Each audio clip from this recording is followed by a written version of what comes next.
On this video, I want to take a look at some techniques to help business leaders to stop the overwhelm that they might be feeling, to be able to find some really simple strategies to do this, because leaders are often high achievers, they're often high performers. And when you can grab this and stop the overwhelm that you're feeling, it is going to lead to even more high performance and that higher level that you're looking for within your own business or within the company that you're leading. So I'm Lucy, I'm Holistic Peak Performance Coach.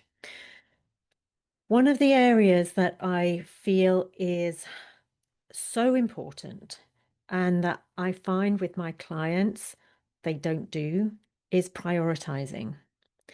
And this might seem really simple and very obvious to some people, but it's not to others because they are looking for all of the things that are going to help. They're looking for all of the ways to do this. They're looking for all of the courses, all of the people that might be able to help them. And so they've got fingers in too many places, and it's not compatible to feeling calm, to feeling centered, and to come to a place of, I know exactly what I'm going to do because this is the most important thing on my task list. This is the most important priority. And so this is where we start to work with each other and look at all of the things you have on your list, all of the things that somebody else could do. You could delegate, you can put it to one side, do it another time, or literally just delete it because it's not that important and it's not a priority to get you towards the position that you want, towards the goal that you want to achieve, or the company moving in the right direction to be able to build that revenue higher or to build more stable relationships, whatever that thing is. So first of all, it's looking at what your biggest priority is, and then looking at all of the other things you're doing and saying, which of these things is the most important thing to start with to lead towards that goal, towards that priority, towards that end outcome that you're looking for.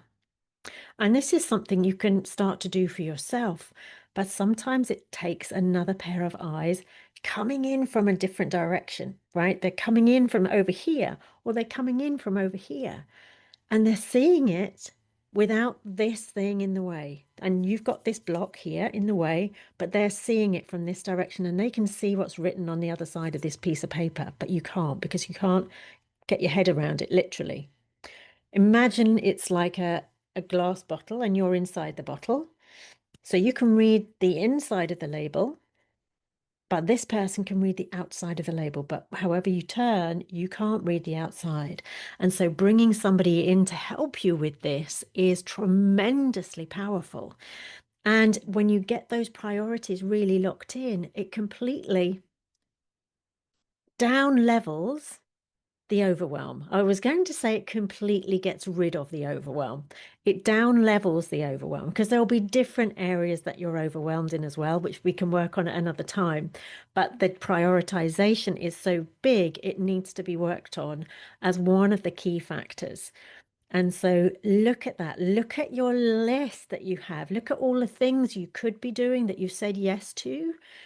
And maybe there are some that you have to just pass off to somebody else, or don't do them, or let somebody know that you can't do them for at least 6 months. And then that starts to cut down the overwhelm. And then look at the things that are left on that list of things that you know and get it out your head. That's another thing. So get that list out of your head and onto paper or onto a computer document. Look at that list and say, what there is the top priority for me to work on? What is the thing that only I can work on? That's another way. That's another way to look at it. That's another question to ask yourself. What is the thing that only I can work on? That is the top priority because you can pass those other things off to somebody else, especially if you're in a small company or a large company. There's normally somebody else that you can trust that you can pass that off to if that is going to lighten the load. And expect and allow people to do those other things. Expect them to do it well. Expect them to want to be creative with it and allow them to be creative with it rather than confining them to a small box and saying, you have to do it my way or it's not going to be good enough. Allow that creativity to come through. And again, that is much more holistic than being rigid. When you're rigid with your approach, you're going to get rigid outcomes. You're going to get people that feel like they can't express themselves and they can't be creative and they're not allowed to be. And that autonomy that you give them when you allow them to be creative, when you allow them to come to you and say, I've had an idea, how about we do it this way? And you can look at it and you're open enough to say, yes, I like that. And something else comes to your mind because you've opened that pathway, because you've opened that avenue of two-way creativity, and you've given the autonomy to them to allow their creativity to come to the fore. And the results will be far better. And it might not be the best idea, but if you keep on playing with it back and forth, there will be other ideas that come from that.